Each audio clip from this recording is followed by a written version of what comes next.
Bismillahirrahmanirrahim. Assalamualaikum warahmatullahi wabarakatuh.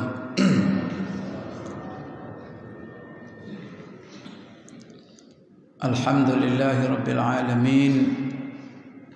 Wa bihi nasta'in ala umuri dunya waddin. Wassalatu wassalamu ala asyrafil anbiya'i wal mursalin wa ala alihi wa ashabihi wat tabi'in lahum bi ihsanin ila yaumiddin. Amma ba'd. Allahumma la ilma lana illa ma 'allamtana innaka antal alimul hakim. Rabbana zidna ilma warzuqna fahma. Allahumma inna nas'aluka ilman nafi'a wa rizqan halalan tayyiban wasi'a wa shifaa'an min kulli da' wa zidna ilman ya arhamar rahimin. Allahumma ja'alna mimman yastami'una al-qawla fayattabi'una ahsana. Allahumma ja'alna birahmatika fi ibadika as-salihin. Qala Allah Ta'ala fi kitabihil karim, a'udzu billahi minasy syaithanir rajim.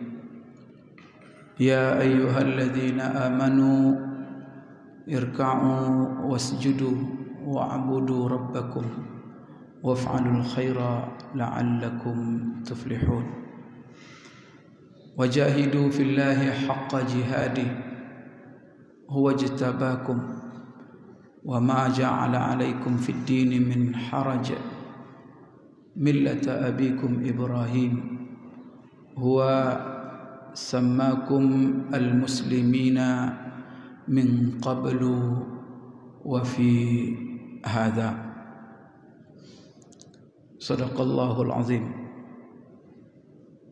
Bapak-bapak, ibu-ibu jemaah subuh, hafizakumullah wa ra'akum.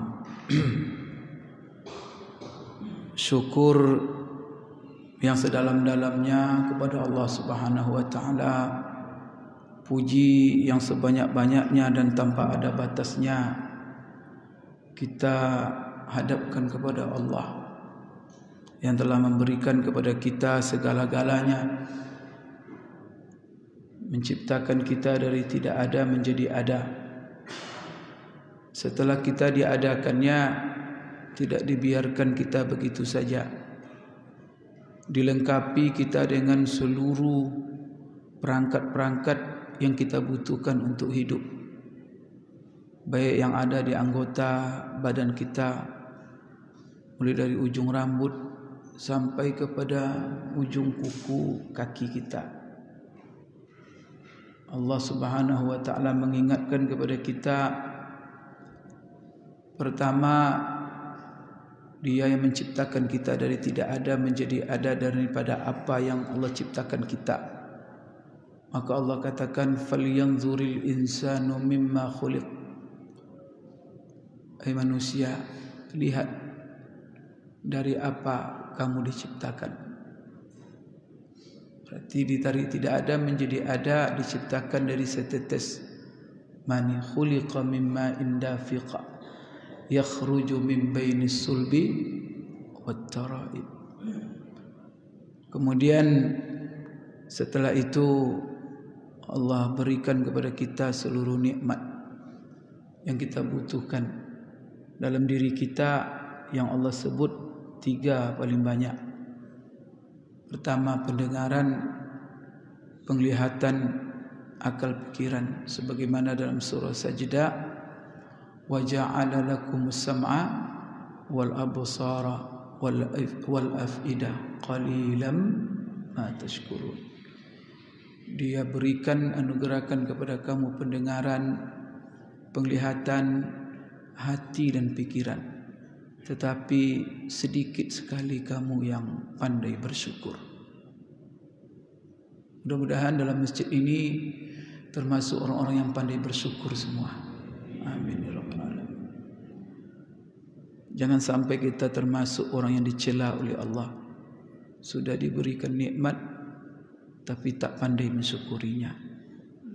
Bapak Ibu, kita bahagia kepada orang yang pandai berterima kasih. Anak yang pandai berterima kasih, saudara yang pandai berterima kasih, bawahan yang pandai berterima kasih, istri yang pandai berterima kasih, suami yang pandai berterima kasih. Maka kalau bapak dapat istri yang tak pandai berterima kasih, pusing kepala. Berapapun duit dikasih kepada dia, tak pernah mengucapkan terima kasih, bang.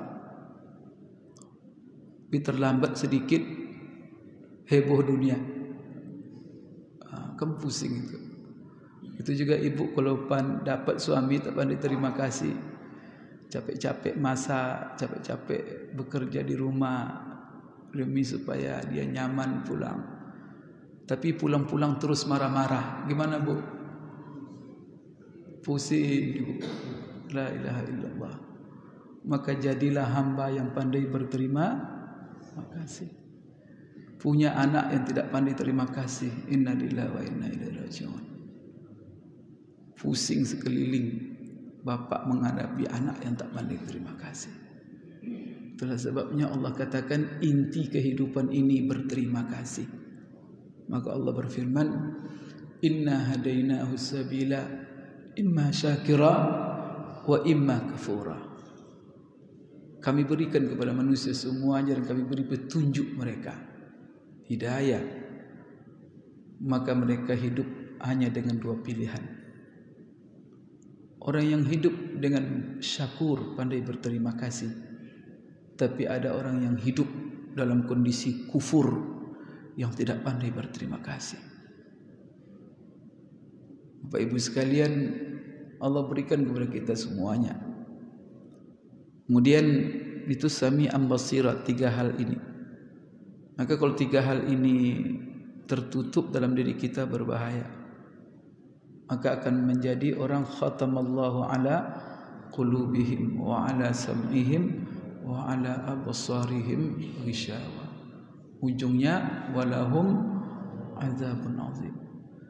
Kalau tiga hal ini tertutup, ini yang penting anggota badan kita, pendengaran, penglihatan, hati dan pikiran. Kalau ini yang tertutup, summum bukmun umyum fahum la yarji'un fahum la ya'qilun fahum la ya'lamun. Banyak itu. Kemudian Bapak Ibu, di samping nikmat dalam diri kita begitu banyak, sehingga Allah katakan dalam Al-Quran, wa fi anfusikum afala tubsirun. Hai manusia, tidakkah kamu lihat ke dalam dirimu? Kalau kamu merenungkan, meneliti, melihat apa yang ada dalam dirimu, cukup bagi kamu untuk menjadi orang yang bersyukur kepada Allah. Cukup bagi kamu menjadi orang yang taat kepada Allah. Kalau kamu lihat bagaimana posisi mata, hidung, telinga, semua yang ada di badan kamu, dan begitu mahal harganya. Kalau seandainya dia rusak sedikit atau dia diserang penyakit, kamu akan belanjakan semua uang yang ada di tanganmu untuk mengembalikan kesehatannya. Allah berikan itu semuanya sehat kepada kamu. Fabi ayyi ala'i rabbikuma tukadziban. Nikmat Tuhanmu yang mana yang kau dustakan? Kemudian Allah berikan pula semua yang dibutuhkan oleh anggota badan kita. Maka Allah katakan, huwallazi khalaqa lakum ma fil ardi jami'a. Dia yang telah menciptakan untuk kamu seluruh yang ada di muka bumi. Wasakhkhara lakum ma fis samawati wal ard. Allah tundukkan untuk kamu semua yang ada di langit dan semua yang ada di bumi. Kurang juga karunia Allah lagi. Yang kita lihat dahsyatnya untuk kamu. Di bumi yang kita lihat dahsyatnya untuk kamu. Air. Kita dapat sedikit saja sudah bahagia. Bagaimana kalau kita menguasai semuanya? La ilaha illallah. Bapak Ibu sekalian, kemudian Bapak Ibu sekalian, Allah berikan kepada kita hidayah. Namun tidak semua orang mendapat hidayah ini, tapi Allah telah berikan secara transparan kepada manusia. Apa itu hidayah? Yaitu firman-firman-Nya, wahyunya. Kemudian Allah tidak cukup menurunkan wahyunya saja, tetapi Allah juga mengirim seorang rasul, mengirim rasul kepada umat manusia, yang mana terakhir kita adalah rasul yang terakhir, rasul yang diutus kepada seluruh umat manusia sampai akhir zaman, yaitu Nabi kita Muhammad sallallahu alaihi wasallam. Karena rasul-rasul sebelum Nabi Muhammad sallallahu alaihi wasallam mereka diutus hanya kepada kaumnya. Kemudian satu zaman itu bisa terjadi beberapa orang rasul, banyak rasul. Seperti yang diceritakan Allah dalam surah Al-Kahfi, Allah mengirim kepada satu umat 3 rasul sekaligus. 3 rasul kepada satu penduduk negeri. Nah, kalau kita ini 1 rasul cuma.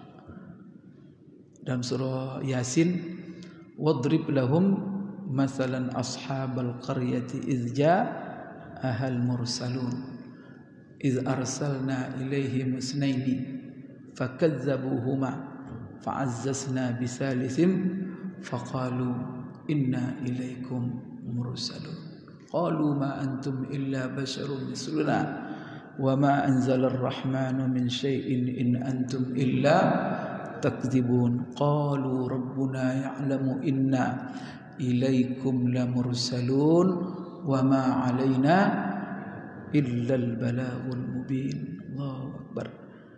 Ceritakan hai Muhammad kepada umatmu, berikan kepada mereka perumpamaan yang kafir dan yang keras kepala itu, yang tidak mau beriman, bahwa kami telah pernah mengutus para rasul ke sebuah penduduk negeri, yang mana negeri itu namanya Antioquia.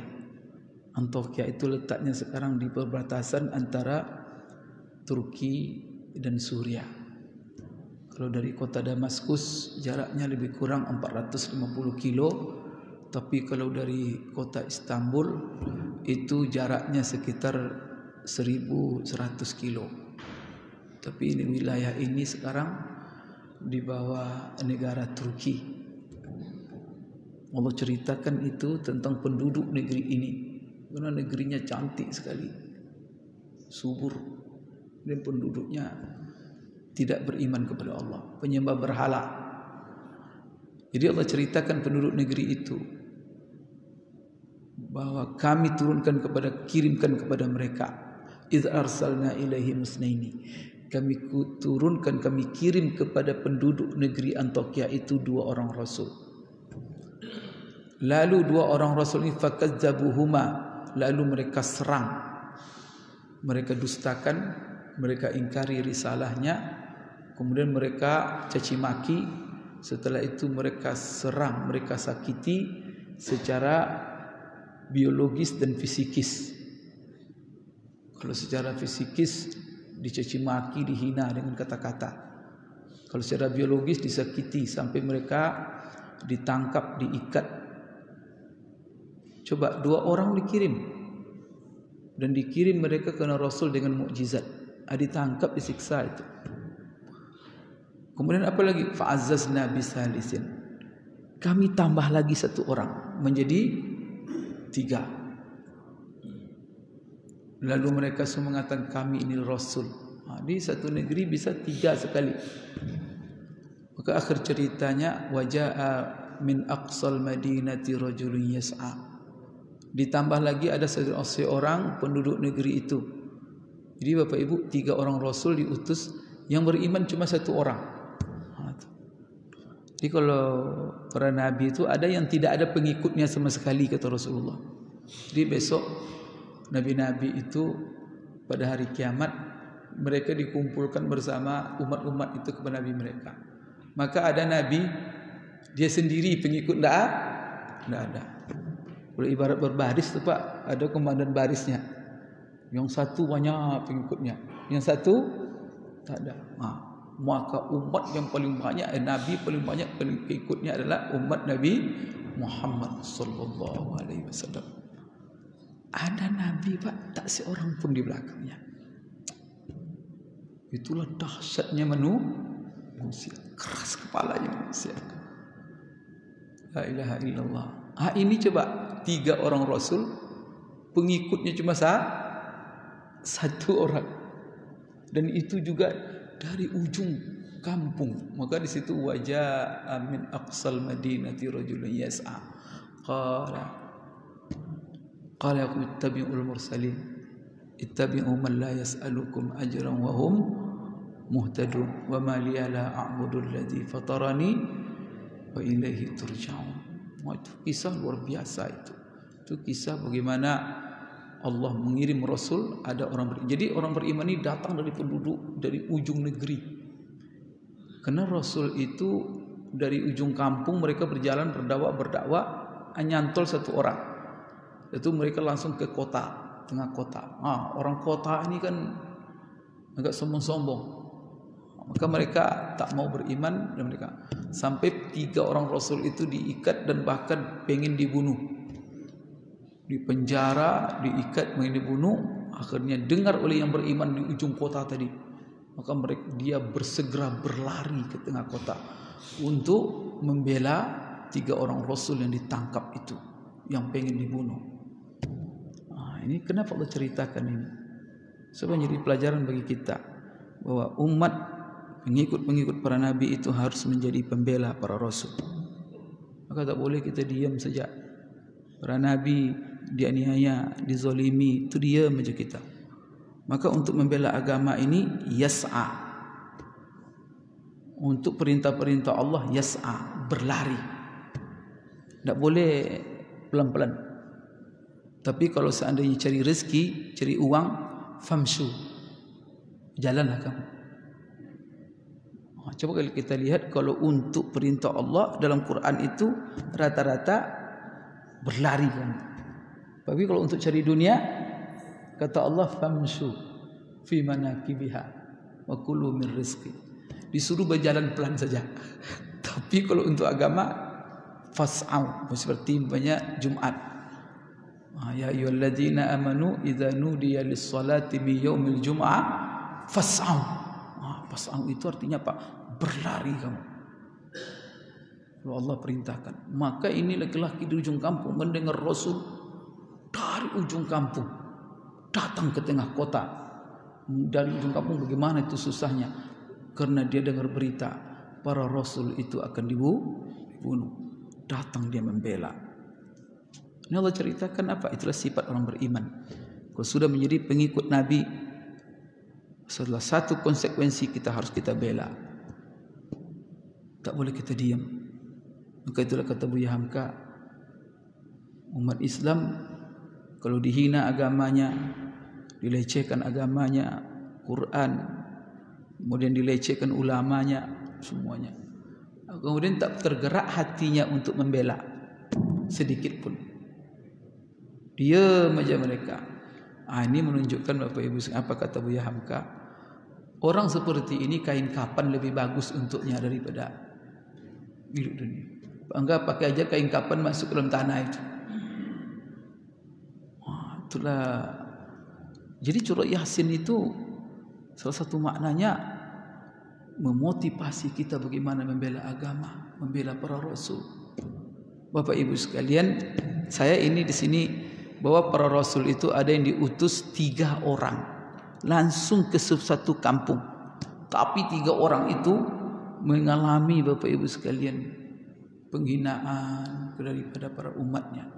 Bapak Ibu sekalian, kita diutus kepada kita Nabi kita Muhammad sallallahu alaihi wasallam. Maka kita menjadi pengikut umat Nabi, menjadi orang Islam, menjadi orang beriman, bersyukur. Sekalipun kita Islam ini banyak faktor. Banyak kita ini masuk Islam, kenapa? Latar belakang kita masuk Islam banyak Bapak Ibu. Tapi rata-rata kita ini sekarang yang masuk Islam faktornya apa? Faktornya adalah faktor keturunan. Ini tidak bisa kita mungkiri itu. Faktor keturunan salah itu Pak Ustadz. Faktor keturunan kita Islam tak salah Bapak Ibu sekalian. Malah itu dianjurkan. Itulah sebabnya kita diperintahkan oleh Allah, walaupun keturunan kita yang tidak baik, makanya kan nenek kakek kita orang tak baik, maka kita stop tidak baik sampai dia. Sekarang kita bentuk keturunan baru, Masya Allah, yang mana akan menghapuskan yang di atas itu, tetapi dengan kita yang membentuk, maka apa? Keturunan kita menjadi itulah sebabnya ada regenerasi. Kenapa ada anak, ada cucu, ada yang tidak baik besok. Coba sekarang Umar bin Khattab, kalau dibaca keturunan dia di atasnya, parah tak? Parah, penyembah berhala semuanya. Tetapi ketika berhenti daripada dia dan dia menjadi orang baik, menjadi orang beriman, dia membentuk keturunan baru, Masya Allah. Maka ketika disebut Umar, orang ingat sebelumnya? Tidak, Umar adalah manusia mulia. Maka kalau ada anak cucunya disebut, kepada siapa dinisbatkan lagi? Kepada di atas Umar? Tidak, langsung kepada Umar. Sebab anak cucu kalau sampai sekarang ada keturunan Umar bin Khattab, itu ingat, itu keturunan Umar. Masya Allah. Itu seperti Umar bin Abdul Aziz. Itu seorang raja yang adil di dalam sejarah Islam. Keturunannya kepada siapa? Umar bin Khattab. Dia Bapak Ibu sekalian, di sini jangan kita pesimis karena keturunan kita orang tidak baik-baik, Bapak Ibu. Maka sekarang kita jadi orang baik, kita jadi robah keturunan kita mulai dari sekarang. Itulah sebabnya dalam surat Yasin Allah Subhanahu wa taala mengatakan, Bapak Ibu, litunzira qauman ma unzira aba'uhum fahum ghafilun. Ini dalilnya bahwa keturunan itu penting. Bahwa kita Islam dengan keturunan itu adalah jasa-jasa daripada bapak-bapak kita. Untung alhamdulillah bapak kita orang beriman, sehingga kita otomatis menjadi orang beriman. Maka ketika Rasulullah diutus untuk apa fungsinya? Allah jelaskan, litunzira qauman ma unzira aba'uhum. Hai Muhammad, supaya kamu memberi pelajaran, mengingatkan, peringatan, membacakan kepada umat yang mana bapak-bapak mereka dahulu tidak pernah mendapat pelajaran. Fahum ghafilun, mereka jauh daripada hidayah, mereka jauh daripada kebenaran. Kaum inilah. Maka kalau sudah keturunan orang tidak baik, jangan putus asa. Maka dakwahi mereka, kembalikan mereka pada jalan yang benar. Sehingga apa? Mereka sekarang bergabung di dalam agama hidayah, menjadi pengikut Nabi Muhammad SAW. Itulah sebabnya Rasulullah SAW mengatakan, al-Islamu yajubbu ma qablahu. Apa artinya Bapak Ibu sekalian? Kalau sudah seseorang itu masuk Islam, maka dengan Islamnya dia memotong, menghapuskan yang telah lalu. Maka lembaran hidup manusia mulai baru lagi. Maka artinya apa? Itulah Islam itu fitrah, kembali kepada fitrahnya. Kalau dia tetap terus, anak-anaknya juga ikut, maka subhanallah, nanti di akhirat Allah kumpulkan mereka semua di surga bersama anak-anak cucunya. Tapi anak-anak cucunya apa? Yang mengikuti kakeknya, neneknya yang beriman. Maka tidak selalu ya mengikuti kakek nenek kita yang telah lalu itu negatif, tapi juga bermakna positif. Maka semua di dalam Al-Quran yang mencela orang-orang yang mengikuti nenek moyang, itu adalah mengikuti nenek moyang yang tidak baik, mengikuti ideologi-ideologi nenek moyang yang menyimpang. Tapi kalau nenek moyang kita orang-orang hebat, para pahlawan, para mujahid, para ulama, tidakkah bangga kita dengan keturunannya? Bapak Ibu ya, mudah-mudahan ini orang-orang yang akan dikenang oleh anak cucu besok ini. Ini adalah pembentuk keturunan-keturunan baru insyaAllah ya, yang mana melahirkan. Kau usahakan itu Bapak Ibu sekalian, itu yang akan membekas dalam diri kita. Maka di dalam Al-Quran dalam surat Yasin itu Allah juga mengatakan, Inna nahnu nuhyil mauta wa naktubu ma qaddamu wa atharahum wa kullu syai'in ahsaynahu fi imamin mubin. Allahu akbar. Semua kamu mau kafir mau beriman akan mati. Tapi setelah kamu mati tidak habis begitu saja. Kalau habis begitu saja, enak sekali orang yang zalim. Enak sekali orang perampok, pencuri. Maksudnya apa? Merampok dia begitu, harta orang dirampoknya, itu mati. Selesai gitu saja.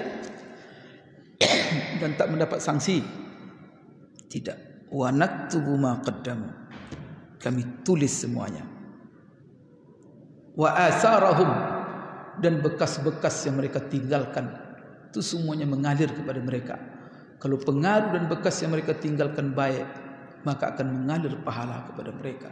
Tetapi kalau bekas-bekas yang mereka tinggalkan dosa, maka dosa itu juga mengalir. Maka buat banyak-banyak sekarang Bapak Ibu pengaruh bekas-bekas kebaikan, supaya setelah kita mati itulah yang akan menjadi bekal yang akan mengalir terus kepada kita. Jangan lupa itu ya, wa naktubu ma qaddamu wa atharahum. Maka orang yang selalu baca surat Yasin, maka diingatkan terus kebaikan apa yang kamu buat di dunia ini untuk mengalir pahalanya kepada kamu. Ketika kita membaca wa naktubu ma qaddamu wa atharahum, Bapak Ibu sekalian, maka surat itu dahsyat, memberikan pengaruh kepada kita. Jadi kita menjadi umat Nabi Muhammad SAW, Rasul yang paling mulia, kemudian membawa kitab yang paling mulia.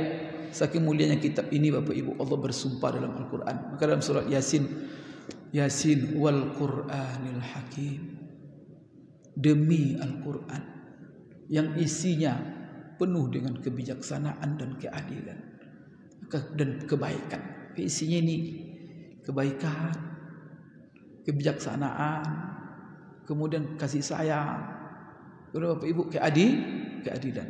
Maka kalau ada orang berbicara adil, angkat ini tinggi-tinggi, amalkan isinya adil itu. Kalau orang mau kebaikan semuanya, di sini isinya. Kalau ingin orang memimpin dengan rahmat, kasih sayang, amalkan ini. Nah, ini semua. Maka Allah bersumpah wal Qur'anil Hakim. Maka lucu ada orang sekarang, siapa yang menghafal Quran, yang rajin baca Quran, yang apa? Itu adalah bibit teroris. Inna lillahi wa inna ilaihi raji'un. Astagfirullah. Baik sekalian ya. Tapi nampaklah yang setan itu setan, ya kan? Yang apa itu keterlaluan. Tapi kita menanggapi jangan pula negatif. Tidak apa-apa, positif thinking saja. Saya bisa saja menangkap dari situ itu adalah semacam komentar positif. Karena Bapak Ibu ada orang yang hafal Quran yang juga dicela oleh Nabi, dan mereka itu kata Nabi masuk neraka, yaitu kelompok Khawarij. Tahu Khawarij? Khawarij ini Pak menghafal Quran Sebenarnya itu sifat-sifat Khawarij itu. Cuma ketika digeneralisir, maka umat Islam marah. Tapi kalau seandainya disebutnya umpamanya Khawarij saja, itu betul itu. Karena Rasulullah bilang, kamu akan ketemukan anak-anak muda penghafal Quran. Kan ada katanya good looking namanya itu, yang tampan-tampan. Bisa saja itu.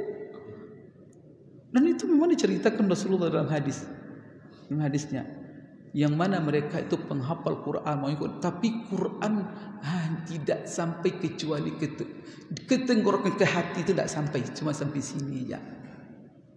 Artinya apa? Antara Quran dengan pengamalan jauh sekali. Dan kamu nanti akan salut melihat ibadah mereka, taat mereka ibadah. Itu berbahaya. Tetapi apa? Semua orang dikafirkannya, dia sendiri yang benar. Ini bahaya Bapak Ibu. Maka saya juga mengingatkan kepada lembaga-lembaga pendidikan Al-Quran, jadikan pertama sekali akhlak Quran sebagai penghias anak-anak penghafal itu. Karena ada orang Pak mengajarkan Quran kepada anak-anak, tetapi yang ditumbuhkan dalam anak-anak itu bibit-bibit khawarij. Itu berbahaya. Maka Bapak Ibu yang memasukkan lembaga-lembaga anak tahfiz, lihat itu. Ini tanggung jawab Bapak Ibu. Jangan masukkan kepada anak-anak lembaga tahfiz yang mana Bapak Ibu mendidik anak-anak embrio khawarij itu. Artinya apa? Anak-anak itu dimulainya mendidiknya dengan menyalahkan orang. Sehingga belum dia disekolahkan ke sekolah itu, bapak ibu belum disalahkannya. Pas di sekolah pulang dia bapak salah semua. Astagfirullahaladzim. Itu bahaya tuh Pak. Semua orang kalau mendidik anak mulai menyalahkan orang lain, ini bibit teroris ini. Maka kalau seperti ini radikal, saya setuju itu. Masa anak tuh bapakmu tidak berjenggot fasik, itu ibumu tidak pakai tutup, itu dosa. Pulang-pulang, Bu, ibu dosa. Kenapa ibu tidak tutup muka? Astagfirullahaladzim. Menonton TV haram, kan? Semua haram. Sehingga Bu ya anak-anak dididik dengan begitu, sehingga dilihat lingkungannya semuanya salah. Anak seperti ini lahir tumbuhnya gimana? Mau perang aja dia itu. Ini yang ditakutkan oleh Nabi. Padahal dia membawa penghafal Quran Pak. Di Quran hanya sini saja. Terus Rasulullah mengatakan, itulah sebabnya manhaj, metode sahabat Rasulullah mengajarkan kepada kita akhlak dulu, adab. Maka setelah dia dikirim ke sekolah tahfiz, mulai baru menghafal 1 juz. Ya Allah, sopan santunnya kepada orang tuanya luar biasa. Pertama kan adab bersama Allah, kemudian adab bersama orang tua itu perlu. Pulang-pulang dari sekolah tahfiz diciumnya tangan orang tuanya. Anaknya sopan, anaknya beradab. Tapi kalau dia hafal Quran kasar, orang tuanya direndahkan, ibu bapaknya direndahkan gara-gara dia tinggi sekolah karena penghafal Quran, seolah-olah dia yang paling benar, dia yang paling astagfirullahaladzim. Bapak Ibu, hati-hati ya kalau ada anak baru sekolah itu salahkan ibu, berhentikan cepat. Ini Bapak Ibu, ini bibit-bibit radikal ini. Kalau anak tumbuh dari perasaan semua orang di lingkungannya semuanya orang salah, khatir sekali. Maka Imam Malik, ibunya dulu menaruh dia ketika kecil, mengajarkan supaya gurunya mengajarkan ilmu-ilmu agama, menghafalkan Quran, menghafalkan hadis apa pesan ibunya. Ini ibu yang penuh kebijaksanaan. Dipesannya kepada gurunya. Ini Imam Malik ini mengantarkan, ibunya mengantarkan dia. Imam Malik yang pemimpin mazhab Maliki itu. Imam Malik bin Anas, dia tinggal di Madinah. Bagaimana sejarah kecilnya dia belajar. Diantarkan oleh ibunya ke sekolah, ke kutab. Apa pesan ibunya kepada guru-gurunya itu? Allimuhul adab qabla al-ilmi. Ajarkan anak saya ini adab dulu sebelum ilmu. Sebelum dihafalkan Quran kepada dia, ajarkan dia adab. Adab dengan Al-Quran, adab dengan subhanallah, supaya menjadi anak yang beradab. Tapi kalau dia Pak semakin baca Quran semakin tak beradab, kita khawatir keluar dia sebagai khawarij itu Pak. Tidak ada dosa kecil, pokoknya apa? Asal orang berdosa, kafir. Kafir Pak. Sesat. Masuk neraka. Itu cara-cara mereka itu. Ini embrio khawarij ini. Bapak saya pesankan jangan sekolahkan anak-anak seperti kepada ini. Barangkali menteri agama bicarakan ini maksudnya. Jangan sampai Quran dibaca tetapi manusianya radikal, jauh daripada akhlak Al-Quran. Padahal kita sendiri tahu bahwa di dalam Al-Quran ini apa yang dipuji oleh Allah dan itu dimasukkan Allah dalam ayatnya, yang dipuji dalam diri Rasulullah SAW, yang dipuji dalam diri Rasulullah SAW bukan banyak sholatnya, bukan banyak puasanya, Bukan banyak apanya. Yang dipuji dalam diri Rasulullah oleh Allah dalam Al-Quran adalah akhlaknya yang agung. Apa kata Allah bersumpah? Wa innaka la'ala khuluqin azim. Sungguh hai Muhammad. Sungguh hai Muhammad. Akhlakmu sangat agung sekali. Maka Bapak Ibu, memang takkan ada satu lingkungan benar semua 100%. Itu tidak ada Bapak Ibu. Bahkan di masyarakat Rasulullah hidup pun tidak ada. Ada Rasulullah itu 100% bersih lingkungannya. Ada. Buktinya Rasulullah merajam orang berzina. Berarti apa? Rasulullah hidup ada orang berzina. Rasulullah memotong tangan pencuri. Berarti di zaman Rasulullah, Bapak Ibu sekalian, jadi tidak ada itu 100% manusia benar. Itu sunnatullah sudah. Cuman Bapak Ibu, jangan dimulai daripada menyalah-nyalahkan. Itu maksudnya. Jangan memulai dididik anak-anak yang kecil itu butuh kasih sayang. Emosi kasih sayangnya harus dibentuk dulu. Emosi empatinya harus dibentuk dulu. Karena Rasulullah SAW juga begitu dibentuk oleh Allah, yaitu jiwa empati, jiwa kasih sayang. Maka Rasulullah ketika Bapak Ibu dia menerima wahyu pertama, maka dia pulang gemetar karena dipeluk oleh Jibril erat dan tak pernah terjadi sebelumnya. Sehingga apa yang terjadi ini keringat Rasulullah SAW dan dia pulang. Tiba pulang ketakutan, maka apa katanya kepada Aisyah, Khadijah, zammiluni. Selimuti aku. Karena saking menggigilnya Rasulullah.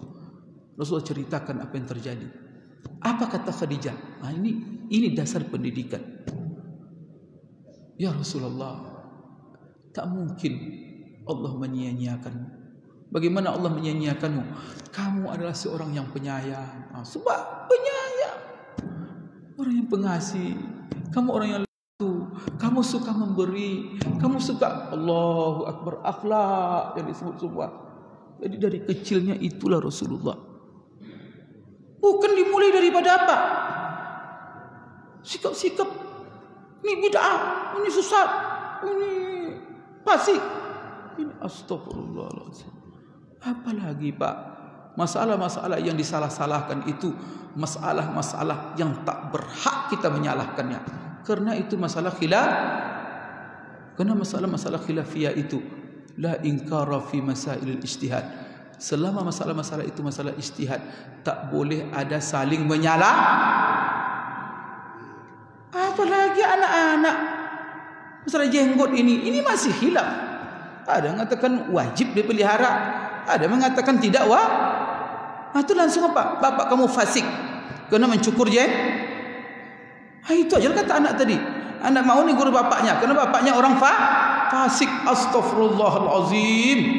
Ini pendidikan apa Pak? Nanti bapaknya isbal. Tahu isbal? Bapak tahu isbal enggak? Celana bapak di bawah mata itu isbal itu. Kalau diajarkan anak mau baru tahfiz, baru dia umur 2-3 tahun baru. Nanti apa kata gurunya? Bapak kamu kalau isbal itu apa? Fasik, tidak sah solatnya. Astagfirullah. Pulang anak tu Pak, dilihatnya bapak isbal. Celana bapak di bawah 2 mata kaki. Pak, bapak tidak sah solatnya. Kira-kira gimana itu? Bapaknya sudah 70 tahun umurnya.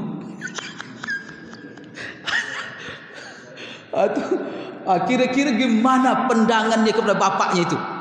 Bapaknya orang yang salah, bapaknya astagfirullahalazim. Bapak Ibu, kalau tak solat bapaknya tidak ada masalah. Ini bapaknya sudah solat 70 tahun, cuman saja masalahnya kakinya isbal. Jadi Bapak Ibu sekalian, la ilaha illallah.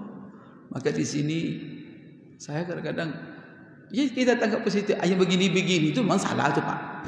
Yang di sini ini mendidik manusia radikal. Nanti keluarnya teroris yang kadang-kadang Bapak Ibu Dibentuk hal-hal yang seperti ini supaya keluar nanti ada alasan musuh-musuh Islam, ini teroris kalian tuh, ini radikal kalian tuh. Berarti apa? Kita yang salah internal umat. Maka jangan mulai pendidikan. Maka Bapak Ibu saya sarankan, anak-anak jangan masukkan ke pendidikan-pendidikan seperti ini yang mulai menyalah-nyalahkan. Tetapi apa? Pesan kepada guru-gurunya, jangan dimulai menyalah-menyalahkan. Tapi adab, didik dia adab, kasih sayang, saling menghormati, empati. Kemudian dia supaya melihat orang tua itu bangga. Kalau ada yang salah, memang sebenarnya salah.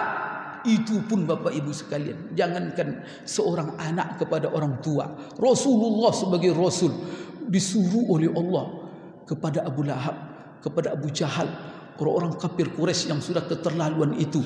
Apa kata Allah kepada Rasulullah, kepada supaya mengajak mereka kepada kebenaran.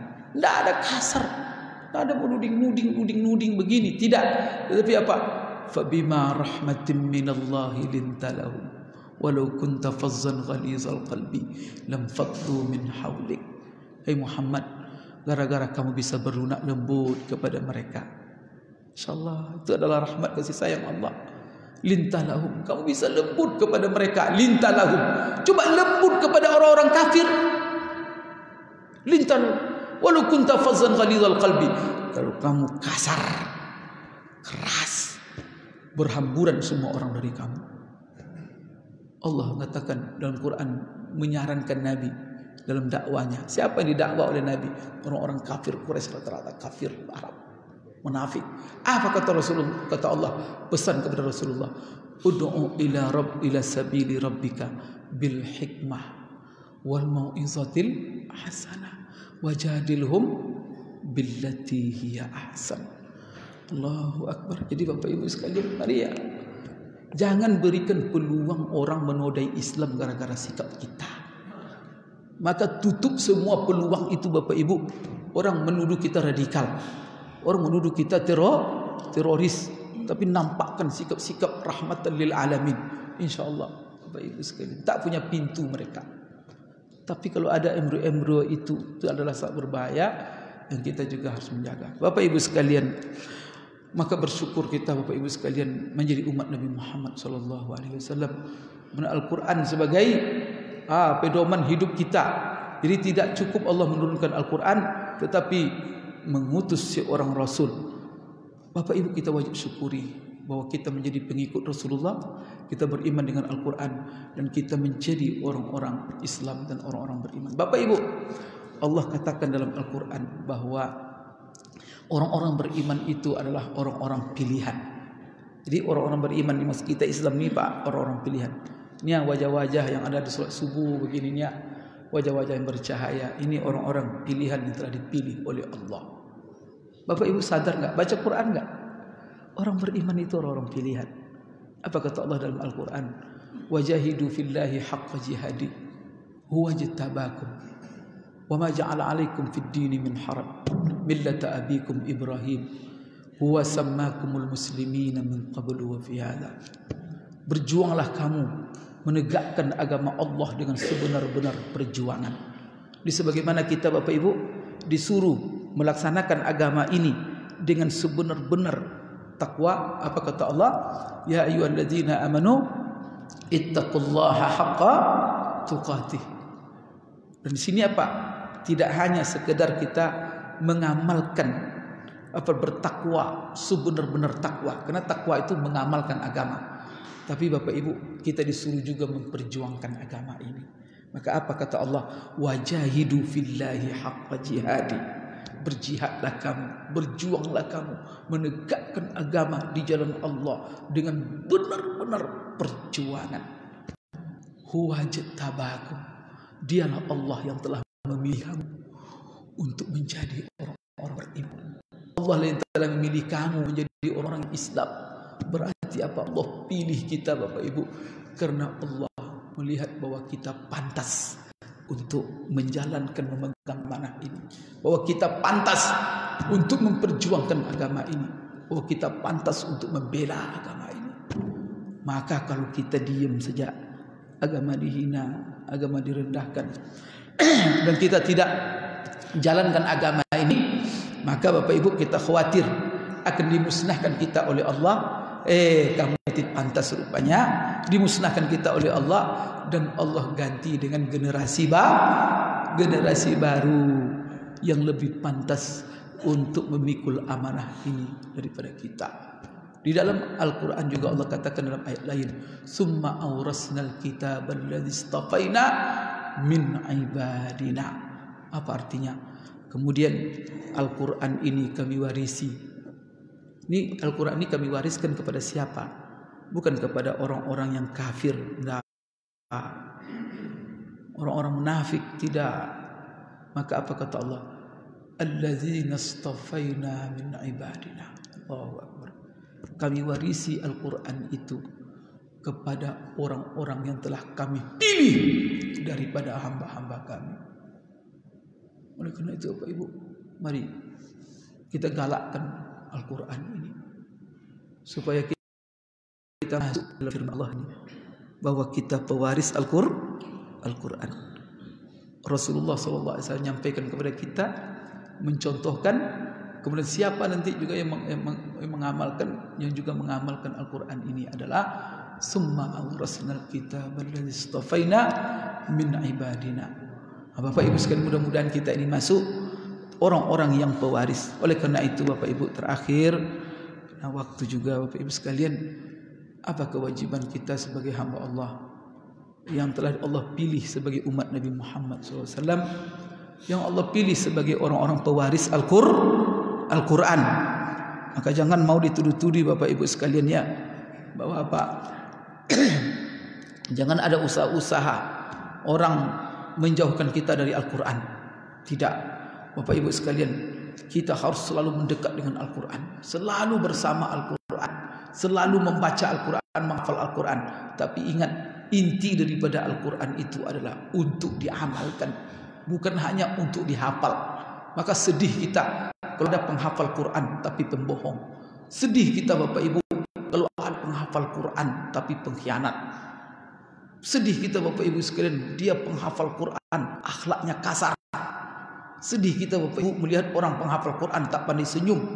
Sedih kita Bapak Ibu, orang dia penghafal Quran tak punya kasih. Kena antara sikap dia dengan Al-Quran berseberangan. Berarti apa? Quran hanya untuk dihafalnya saja. Kalau bukan untuk dihafal saja Pak, orang Yahudi banyak yang hafal Quran. Saya pergilah ke Sorbonne, Oxford University.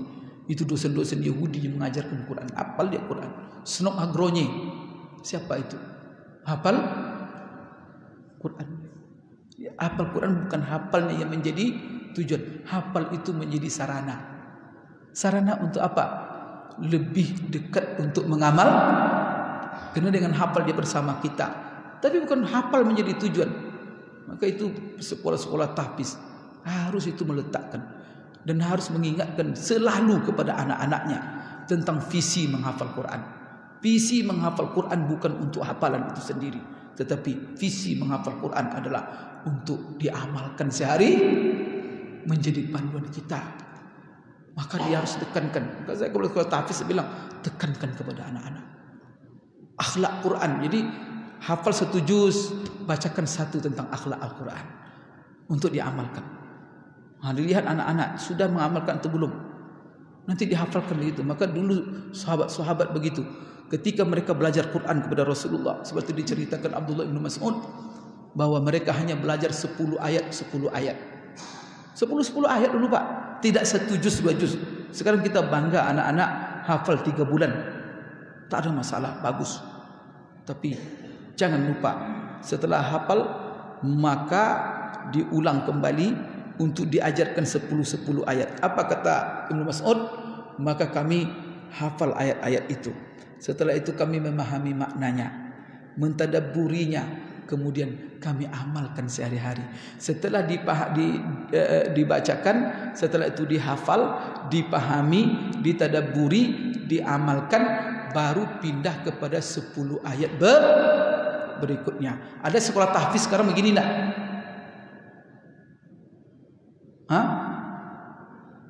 Dipastikan anak-anak itu baru sudah mengamalkan, baru pindah 10 ayat Kalau begitu kira-kira mengajarkan Al-Quran sampai tamat, gimana kira-kira keluar anak kita?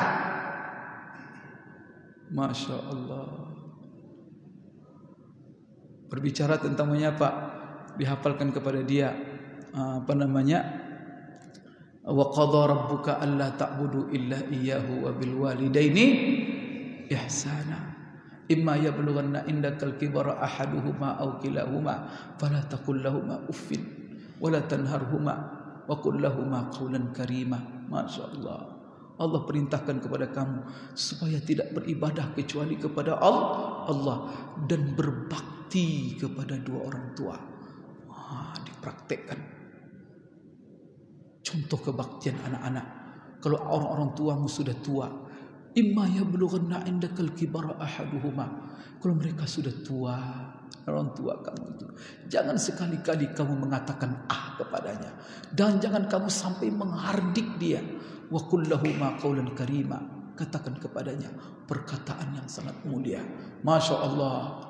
Maka anak-anak dipastikan mengikuti orang tua, berbuat baik kepada orang tua, berbakti kepada orang tua, tidak kasar kepada orang tua, tidak menyakiti hati orang tua. Baru pindah ke ayat lain. Itu gimana kira-kira itu? Bacakan surah Luqman, adab berbicara, diingatkan. Allahu Akbar. Inna ankaral aswati la sautul hamir. Sesungguhnya suara yang jelek, paling jelek itu adalah suaranya himar. Artinya apa? Kalau berbicara dengan manusia, wala tusair khaddaka linnas wala tamshi fil ardi maraha. Kalau kamu berbicara, jangan palingkan mukamu dari orang berbicara. Itu dengan orang biasa. Bagaimana dengan orang tua? Sekarang coba lihat. Dia penghafal Quran mungkin, dia apa? Tapi ketika melihat handphone orang tuanya menegur, dia tidak. Astagfirullah. Sedih kita Bapak Ibu. Dia menghafal Quran, tetapi apa? Orang tua memanggil dia, nak sini. Dia asik dengan. Kalau dengan orang tuanya begitu, bagaimana kira-kira dengan orang lain? Bapak Ibu senang nggak lihat anak sedang handphone, panggil dia seolah-olah dia nggak dengar? Itu akhlak mulia itu. Duduk dengan orang tua, sesekali pulang dari pondok, sibuk dengan handphonenya, tak melihat wajah orang tua. Sedih kita. La ilaha illallah. Jadi ajarkan 10 ayat. Jangan lewati sebelum dia amalkan. Itulah metode sahabat dalam mengajarkan Al-Quran. Berarti apa? Yang dituju dari Al-Quran itu bukan menghafalnya, tetapi mempraktekkan dan membumikan Al-Quran. Kenapa lagi? Wala tamshi fil ardi maraha. Jangan kau berjalan di atas muka bumi ini dengan sombong. Ini kemarin belum dia disekolahkan jalannya tawadu, tapi setelah disekolahkan, ini apa ini? Jalan. Karena dia aja yang benar lagi. Semua orang, astagfirullahaladzim. Agama ini membawa tawadu. Itu kan akhlak itu Pak. Maka surah Luqman itu, jangan itu dilewati. Kalau begini Bapak Ibu generasi kita, jadi itulah ya kewajiban kita Bapak Ibu terhadap agama, Quran, Rasulullah SAW. Ini dua, Quran wal Quranil Hakim innaka laminal mursalin. Berarti Quran Rasul. Jadi bersumpah Allah dengan Al-Quran. Apa isi sumpahnya? Sesungguhnya engkau hai Muhammad benar-benar salah seorang Rasul. Berarti Allah utus Rasul, Allah turunkan Al-Quran, dan Allah baringi dengan diutus Rasul untuk mengajarkan Al-Quran dan mencontohkan Al-Quran.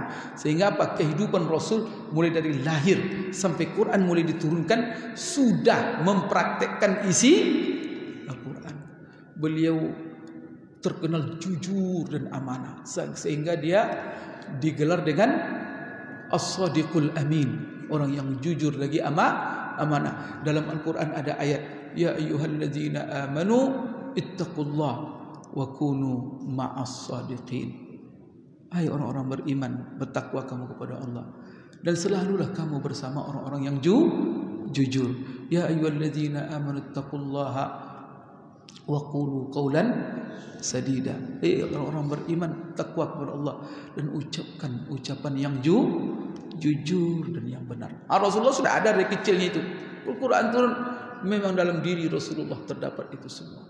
Bapak Ibu, di kewajiban kita enam hal yang wajib kena sebagai mensyukuri nikmat kita sebagai orang Islam, pengikut Nabi Muhammad. Kemudian menjadikan Quran sebagai pedoman kita. Pertama sekali, mari kita belajar. Ini kewajiban kita terhadap agama, nikmat yang besar ini Pak. Pelajari agama kita ini dengan sebenar. Jadi pelajari dengan benar. Yang kedua, pelajari dengan sungguh-sungguh. Maka kalau pelajari dengan benar, jangan apa nanti kalau yang tidak benar jangan diikuti. Silakan mendengar seluruh ceramah ustaz, tapi ingat apa namanya? Alladzina yastami'una al-qawla fayattabi'una ahsana. Dengarkan semua diucapkan orang, tapi apa? Jangan diikut kecuali yang benar. Kalau diajarkan Bapak, sana sesat, ini tidak benar Bapak, jangan dengarkan semua. Jangan tegur sianu, jangan tegur ceramah. Itu jangan dengarkan. Ada yang baik-baik, ambil. Maka kita disuruh yastami'una al-qawla, mendengar, tapi apa? Dalam mengikuti yattabi'una ahsana. Maka diikuti yang benar, jangan yang tidak benar diikuti. Itu mempelajari dengan benar, mempelajarinya dengan sungguh-sungguh. Ini alhamdulillah masjid ini subhanallah, di samping tempat ibadah, tempat mengaji, tempat belajar, luar biasa. Yang kedua Bapak Ibu sekalian, amalkan agama ini, amalkan itu kedua. Setelah belajar diamalkan, amalkan dengan benar dan amalkan dengan sungguh-sungguh. Jangan sampai tidak benar. Kemudian yang ketiga Bapak Ibu sekalian, apa kewajiban kita terhadap nikmat yang besar menjadi orang Islam ini? Yaitu ajarkan agama ini dengan benar dan juga dengan sungguh-sungguh kepada orang lain. Benar dan sungguh-sungguh. Kenapa? Wajahidu fillahi haqqa jihadi. Di situ kita disuruh bersungguh-sungguh. Maka yang ketiga itu ajarkan agama ini. Setelah kita belajar, kita amalkan, ajarkan dia. Tapi ajarkan dengan benar. Benar ini apa? Materinya benar, caranya juga benar. Jangan sampai nanti Pak, materinya benar, cara mengajarkan salah, maka kebenaran bisa tidak diterima. Menarik hendaknya. Kalau yang batil saja Pak, yang salah saja diikuti oleh orang karena metode, cara sosialisasinya itu menarik. Bagaimana dengan yang benar? Yang benar itu harus disosialisasikan, dipublikasikan dengan cara yang paling baik. Kemudian yang keempat, Bapak Ibu, kewajiban kita adalah mengajak orang-orang lain kepada kebenaran itu dengan metode-metode mengajak yang benar dan sungguh-sungguh. Itu namanya dakwah. Ajak orang. Maka kalau mengajar ini menunggu. Kalau berdakwah jemput bola. Pergi kita kemana-mana, mendakwakan aja.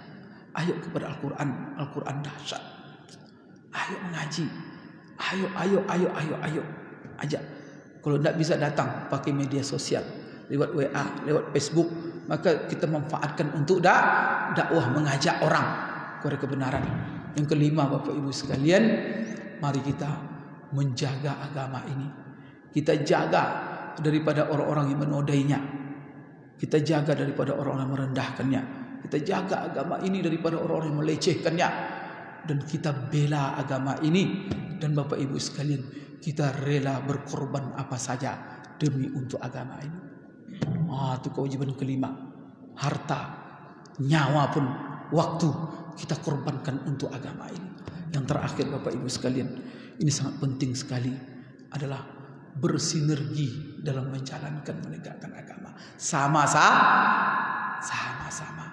Maka itulah sebabnya solat disuruh sama-sama, puasa disuruh sama-sama, haji disuruh. Itu artinya apa? Bahwa Bapak Ibu, supaya seluruh rincian agama ini kita tegakkan dengan sama-sama. Maka orang beriman itu cirinya adalah innamal mu'minuna ikhwah. Orang beriman itu bersaudara. Untuk apa persaudaraan kita bangun dalam agama ini? maka semuanya saudara kita, dan itu saudara seagama. Itu adalah persaudaraan yang paling kuat. Untuk apa? Allah katakan dalam Al-Quran, wal mu'minuna wal mu'minatu ba'duhum awliya'u ba'din ya'muruna bil ma'ruf wa yanhauna 'anil munkar wa yuqimuna as-shalah wa yu'tuna az-zakah wa yuti'una Allah wa rasulah. Artinya apa? Orang beriman laki-laki, beriman perempuan, saling bersaudara, saling mencintai, saling berkasih sayang, saling bersinergi, saling empati, saling bekerja sama. Itu maknanya aulia. Jadi orang beriman laki-laki, beriman perempuan, mereka itu semuanya adalah aulia bagi sebagian mereka aulia. Artinya apa? Saling mencintai, saling berkasih sayang, saling bekerja sama dalam rangka apa? Ya'muruna bil ma'ruf, menegakkan yang ma'ruf, mencegah yang mungkar, sama menegakkan solat, sama-sama mendorong untuk membayar zakat, sama-sama untuk taat kepada Allah, taat kepada Rasul.